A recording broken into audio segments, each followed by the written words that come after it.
نبی صلی اللہ علیہ وآلہ وسلم کی والدہ مکرمہ کا انتقال۔ رسول کریم صلی اللہ علیہ وسلم کی عمر جب 6 برس ہوئی تو آپ صلی اللہ علیہ وسلم کی والدہ ماجدہ آپ صلی اللہ علیہ وسلم کو ساتھ لے کر اپنے شوہر کی قبر کی زیارت کرنے کے لیے مدینہ ساتھ لے گئیں۔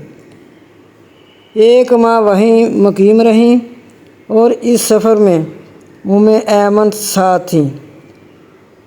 وہ واپس آتے ہوئے جب مقام ابواء میں پہنچیں تو آپ صلی اللہ علیہ وسلم کی والدہ مکرمہ کا انتقال ہو گیا اور وہیں مدفون ہوئیں۔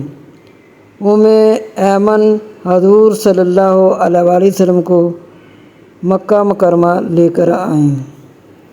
ہمارے چینل کو سبسکرائب کیجیے، لائک کیجیے، شیئر کیجیے۔ آپ کا شکریہ۔